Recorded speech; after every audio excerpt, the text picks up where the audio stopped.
começar hoje aqui falando um pouquinho, né? Muitas pessoas estão me perguntando, na verdade. Eu estou aqui com o Jadson, só para a gente já apresentando aqui, né? Jadson vai estar nessa imersão em dados com a gente. E quando a gente falou a palavra imersão, sempre surge uma dúvida no imaginário das pessoas, né? Porque é muito mais comum o mercado falar sobre treinamentos, cursos pontuais, e a gente chamou, né, esse momento agora de imersão. A gente já discutiu muito isso nos bastidores, né? Mas eu trouxe já isso aqui para me ajudar, né, a deixar claro para todo mundo o que diferencia, né, um momento imersivo de um treinamento ou uma capacitação normal que o mercado oferece.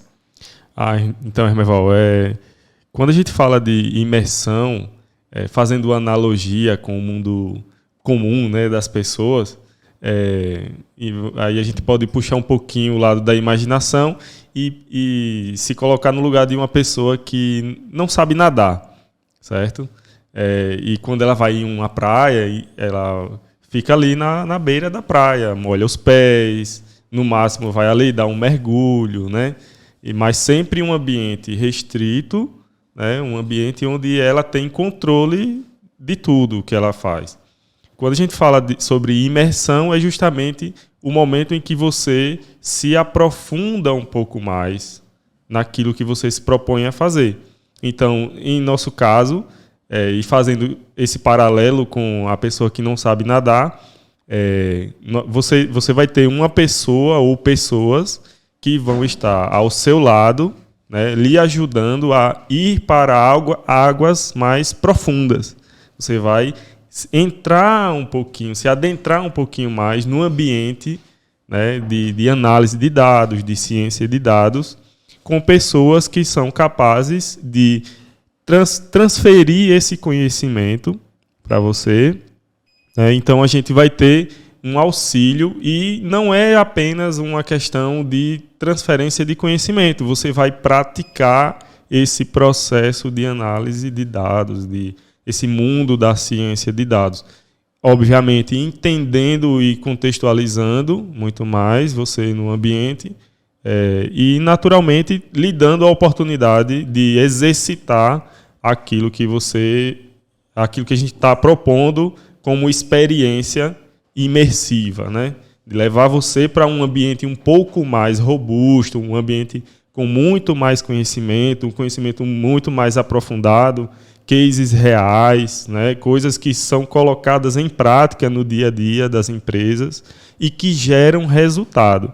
Isso é importante a gente reforçar. Bacana. Foi bom você trazer essa temática desse jeito, porque quando a gente fala de ciência de dados para o mercado, e isso a gente sentiu, inclusive, num primeiro encontro que a gente fez, né? É muito mais comum se aproximarem pessoas orientadas à área de TI. Sim. Né? E esse receio, ou medo, ou pudor, né, de quem não é de TI em estar se falando de ciência de dados é uma coisa existente. Né? Talvez poucas pessoas, né, que não têm, digamos assim, não está muito acostumado com esse mundo de dados, se aproxima facilmente, né, para estar usando ferramentas ou buscando as ferramentas adequadas para a questão. Então, eu vejo pelo raciocínio que você colocou aqui agora, e até reforçando um pouco, que a imersão assistida, vamos dizer assim, né, a gente está ajudando nesse processo de imersão, para trazer pessoas que muitas vezes estão mais ligadas à área de negócio, eventualmente demandam ou precisam tomar decisões o tempo todo. Sim. Né, e não se sentem muito, digamos assim, confortáveis, né, em estar manipulando dados, em até conseguir exigir, né, fazer as perguntas certas. Porque eu entendo que num ambiente desse, onde a gente está abarrotado de informação, de dados assim, na empresa, a gente tem que fazer um trabalho, né, para até conseguir tomar uma decisão. Eu queria que você falasse um pouquinho, né, exatamente desse trabalho. Né, como é que a gente chega lá?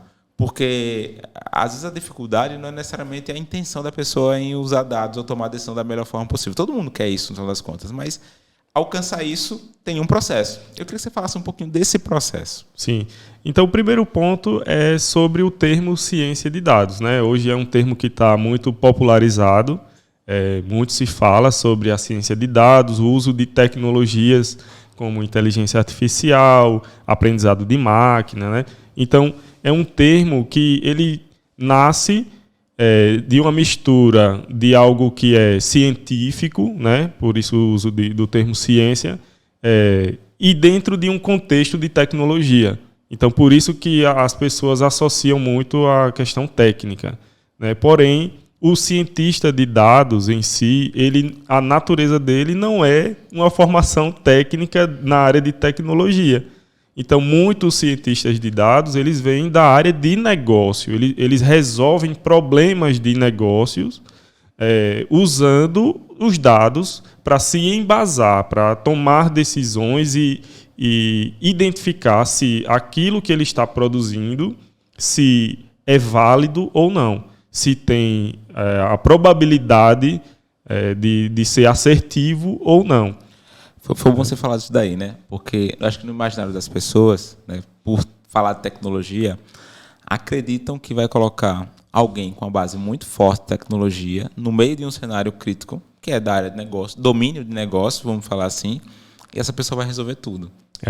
Mas aí é onde mora a maior dificuldade, né? Normalmente pessoas que vêm de uma base tecnológica, elas têm dificuldade de se adentrar no mundo dos negócios, né? E você normalmente precisa de pessoas que façam essa ponte entre o negócio e a tecnologia.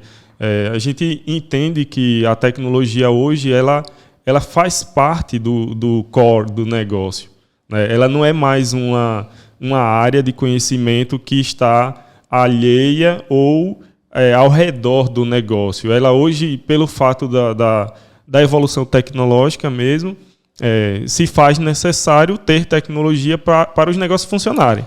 Né? Inclusive, aproveitando a sua deixa aí, né? O que mais falam hoje é que no futuro, eu diria que esse futuro é quase hoje, toda empresa será uma empresa de tecnologia. E talvez não porque tecnologia é propriamente dita, porque ela dependerá de tecnologia, talvez, para dar o próximo passo. Sim. Né? Para dizer qual é a direção dela dali para frente. É disso que a gente está falando. Eu posso afirmar com o que você falou que existe uma multidisciplinaridade, né, quando a gente quer resolver problemas de negócio baseado em dados. Fala um pouquinho desse monte de disciplina aí que trabalha em conjunto, né? Assim, o que eu precisaria, né? Pensando que eu sou uma empresa hoje pequena, por exemplo, de varejo, e eu quero começar a decidir baseado em dados, né? Eu quero ser mais assertivo, eu quero ser mais rápido, enfim. Sim. Por onde é que eu ando, né? Como é que essa imersão me tira do ponto A e me leva para o ponto B, né? Como é que vai sair a minha cabeça depois disso? Então, já pegando o gancho, né, de a gente ter falado mais ou menos o trabalho de um cientista de dados, né, compreendendo que ele vem com a experiência de negócio, mas utiliza da tecnologia para dizer se aquilo que ele propõe tem assertividade ou não. Esse perfil, o cientista de dados, ele já está em uma etapa muito mais avançada de todo esse processo, né? Então, aí é onde entra a necessidade de outros perfis dentro dessa jornada, que é você sair de um ambiente onde você não tem uma estrutura preparada e uma organização para tomada de decisão baseada em dados. Então, há a necessidade de alguns perfis. E aí a gente pode citar o perfil do engenheiro de dados. O engenheiro de dados é a pessoa que vai preparar o ambiente, que vai organizar as informações, extrair os dados das fontes, né, dos sistemas que a empresa, aquela organização possui, e ele vai criar um ambiente propício para que, aí já vamos para o segundo perfil, um analista de dados comece a consumir essas informações. O analista de dados é a pessoa que vai, a partir dessas primeiras informações já organizadas, pré-organizadas, ele já começa a extrair os primeiros insights dentro do negócio, né? E esse perfil ele já consegue gerar resultados dentro do negócio a partir de uma visão e um olhar um pouco mais simplista, né, digamos assim, dentro dessa jornada.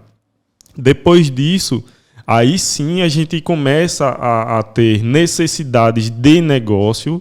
É bom deixar claro isso, né, que nem todo negócio surge com a necessidade de ter um cientista de dados ali dentro do seu negócio. para trabalhar a sua problemática. Eu imagino também que muitas vezes, né, uma empresa, sei lá, de porte médio ou pequena não tem a capacidade de competências dentro do negócio para suprir todas essas demandas. Sim, muitas vezes não pela capacidade financeira, mas pela capacidade de ter problemas relevantes para que uma pessoa, um cientista, que é uma pessoa com uma base de conhecimento muito elevada, ele resolva aqueles problemas. Então, o cientista ele aplica método e técnica para resolver problemas específicos de dados, né? Utilizando dados, na verdade. Problemas de negócio, mas utilizando dados. Porém, hoje em dia, a gente vê a tecnologia fim se popularizando, né? As inteligências artificiais ganhando muito mais popularidade e numa velocidade muito rápida, a partir desse início que foi levantar todas as informações, criar modelos que começam a resolver problemas comuns a todos os negócios. E quando a gente ouve falar, por exemplo, do ChatGPT, que é uma tecnologia que ela não está conectada ao mundo real. Ela foi feita, foi treinada em uma base offline. Então, ela está interagindo com você, gerando informações para você com base em mecanismos e algoritmos que foram produzidos e utilizam informações fora do mundo conectado, né, do mundo online. Imagina quando a gente conecta essas tecnologias com o mundo online, né, e ela começa, aí sim, você começa a ter uma disrupção muito elevada, né? Perfeito, bacana. Eu sempre olho isso com um certo carinho, porque, como você falou, o ChatGPT ganhou uma popularidade muito grande porque ela se aproximou das pessoas que vão consumir, né? Sim. Então, ele virou um gerador de texto contextual, né, que faz sentido para a maioria das pessoas, faz sentido em diversos âmbitos de negócio, e essa popularização se deu pela facilidade em acessar isso e trazer um resultado rápido. É diferente quando a gente quer falar de tomar decisão orientada a dados, porque muitas vezes essa base de dados, por exemplo, a inteligência do ChatGPT teve uma base organizada, categorizada, enfim, perfeito, que foi tratada, né? Mas a realidade das empresas, né, por exemplo, se eu quiser aplicar inteligência artificial no meu negócio, mas se eu não tiver dados que sejam suficientes para que ela aprenda alguma coisa, ou seja, que sejam organizados da forma correta para que haja aprendizado, eu não vou ter ganho nenhum. Perfeito. E aí a gente pode tentar deixar mais claro, mais lúcido, o papel dessa imersão nesse processo, né, que é justamente... aí onde eu queria chegar. É justamente o papel que a gente vai desempenhar ali, demonstrar na prática, né, tudo aquilo que precisa ser feito para que uma organização, um departamento, um setor de uma empresa, ele comece a tomar decisões com embasamento e não mais na forma empírica, né, no achismo, né? Então, a imersão ela vai ter esse poder de entregar para as pessoas que vão estar lá, desenvolver essas habilidades de como é que eu saio de um ambiente onde eu não tenho nada, certo? E eu parto para tomar decisões dentro desse ambiente e organizar esse ambiente para que eu comece a tomar decisões baseadas em dados, em informações que eu extraí da minha operação, organizei, extraí ideias e insights, identifiquei problemas, que eu acredito que esse é o maior valor que a gente começa a ter em um primeiro momento, né? Quando a gente começa a conhecer os dados, a explorar aquelas informações, né? Cheirar aqueles dados, a gente começa a identificar problemas operacionais. A gente começa a perceber que aquele processo que a gente imaginava que funcionava de um jeito, ele na verdade está sendo executado de uma maneira diferente, por conta de ruídos da comunicação no dia a dia da empresa, porque fulano não entendeu que era para ser feito daquele jeito.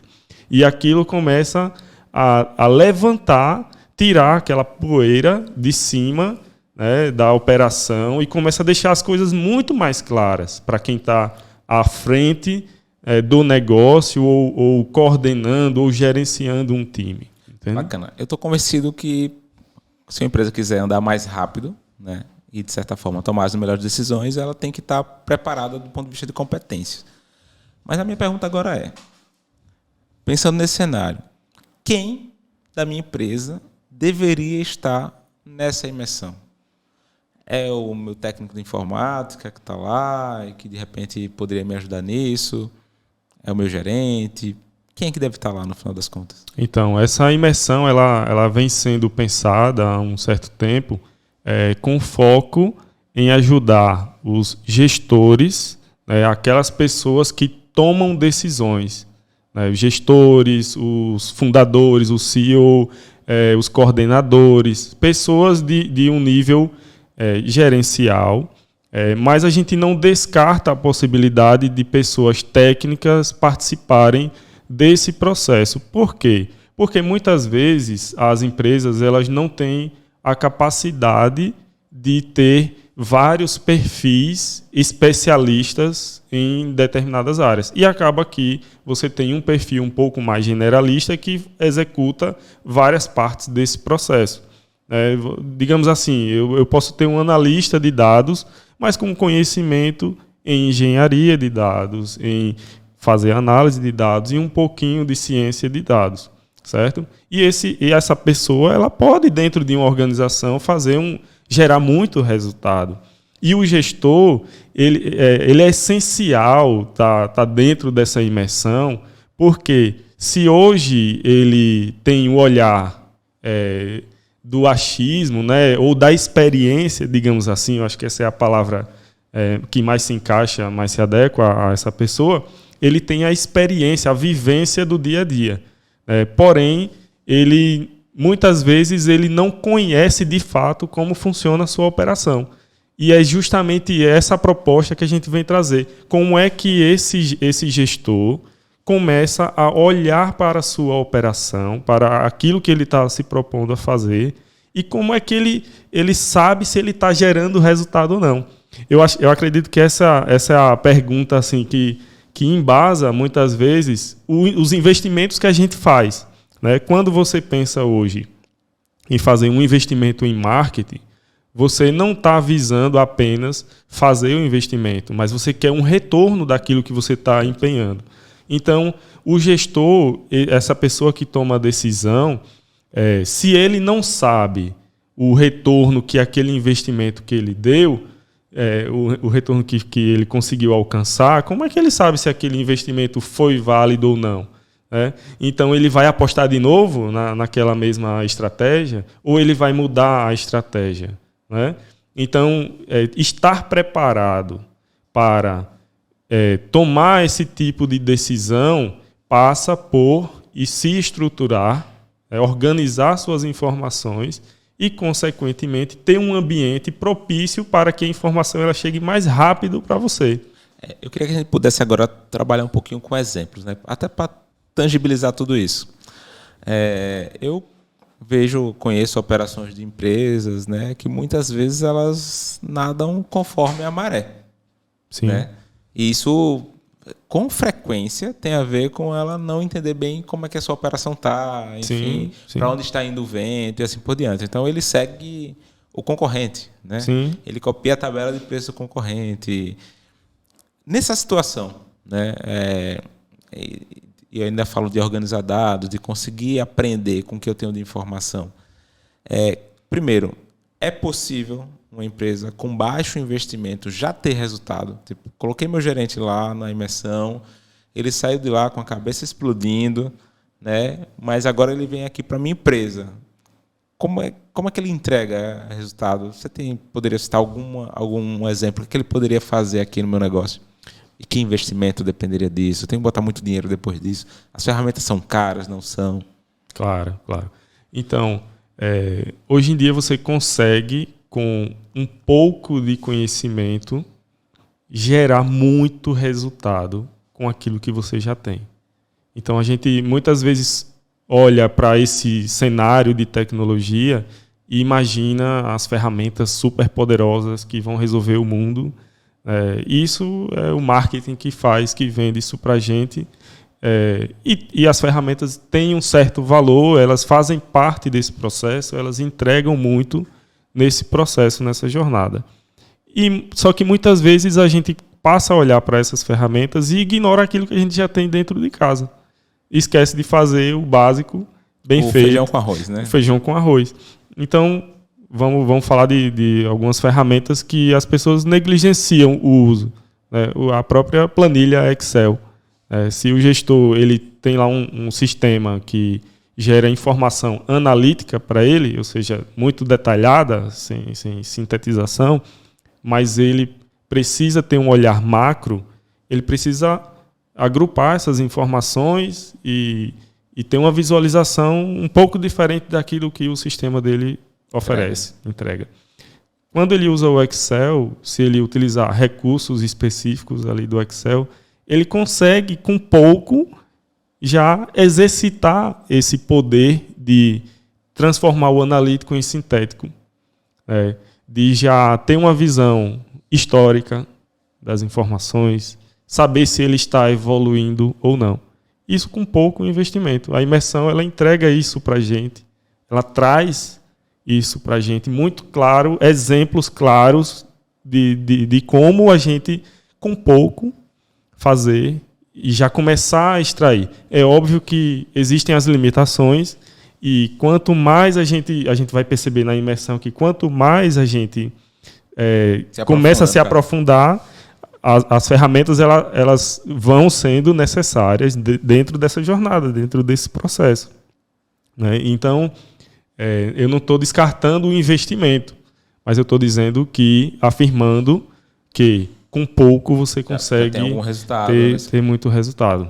Mas você precisa saber o que fazer, você precisa saber onde mexer, você precisa saber como perguntar, você precisa entender como definir, quais indicadores medir. E é isso que a gente vem provocar na imersão. Não é só para você chegar lá e aprender. O objetivo não é ensinar o uso do Excel, do Power BI. Esse não é o nosso foco. Mas como é que eu transformo o gestor que vai participar lá, como é que eu impulsiono a capacidade crítica dele, olhar para dentro do seu próprio negócio e ter visões diferentes das que ele tinha.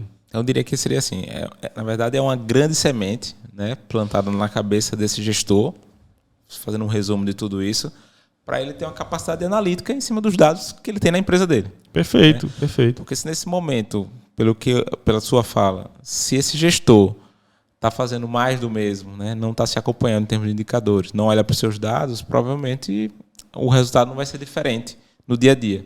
Né? Olhar criticamente para os dados vai fazer com que ele se desafie mais, né? E de repente descubra alguma coisa do seu próprio negócio. Na verdade, ele até ele vai ter resultados positivos e negativos. Porém, ele vai correr muito mais risco, né, de falhar, porque ele tomou decisões com base... Sem o amparo dos dados. Ou com base naquilo que já aconteceu, né, mas já aconteceu. Se ele teve prejuízo, se a venda caiu, se aumentou o custo, ele só foi perceber depois que chegou a conta para ele pagar. Quando a gente coloca o cenário dos dados no meio disso aí, a gente não quer que a conta chegue negativa. Né? A gente quer saber se a conta vai chegar negativa ou não, se ela está com a tendência de aumentar, de cair. Entendeu? Usar os dados a seu favor não é simplesmente chegar lá, botar um dashboard, montar um relatório que me diz o quanto eu perdi. Não. O objetivo é justamente a gente entender se eu estou no caminho certo ou não. Né? E aí sim se faz necessário você ter ferramentas que automatizem esse processo. Porque se você não tiver essa automação, fica muito mais difícil de você alcançar essa informação. Né? Você vai demorar muito mais tempo para chegar na informação e, consequentemente, mudar o rumo que você está levando no negócio. É muito bom. Agora você falou sobre essa questão de eventualmente perder algo ou não, sei lá, não crescer o próprio negócio em função dos dados que ele tem.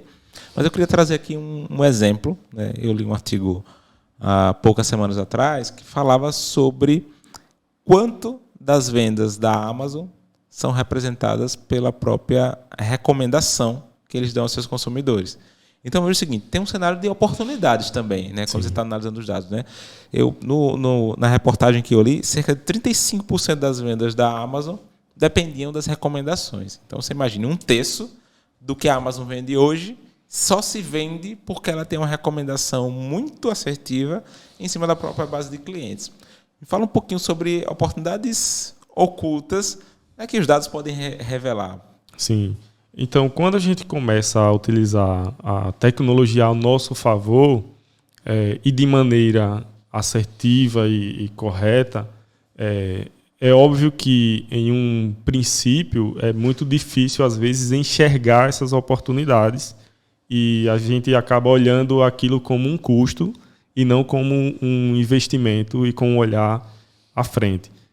Mas as empresas, hoje em dia, e pegando até esse exemplo que você citou da Amazon, se ela não tivesse a recomendação, e a gente pode até fazer um paralelo, o que é a recomendação que a Amazon faz no site dela com o mundo que não é digital? Simplesmente a abordagem que ele faz ao cliente para ofertar um produto ou um serviço novo. Então, a gente sabe que se você não agir, o cliente talvez nem venha até você. Né? Bacana. Então, esse paralelo, essa analogia que a gente faz com a tecnologia, o uso dessas ferramentas que nos sugerem, né, o que comprar, o que assistir, que são sistemas de recomendação, eles são baseados em uma estrutura que foi previamente preparada para ofertar aquele serviço.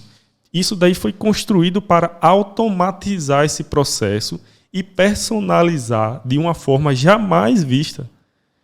Porque que é humanamente impossível. Humanamente impossível, porque quando você vai montar a sua estratégia de oferta, você mira em um público. Né? O que é um público? Um grupo de pessoas que você determinou as características dele. Então, eu tenho um público que tem uma faixa etária definida, se é o sexo definido, não definido, indefinido, mas você determinou parâmetros para criar a sua estratégia de negócio. Que vai ter um comportamento. Que vai ter um comportamento que você espera que ele vai ter.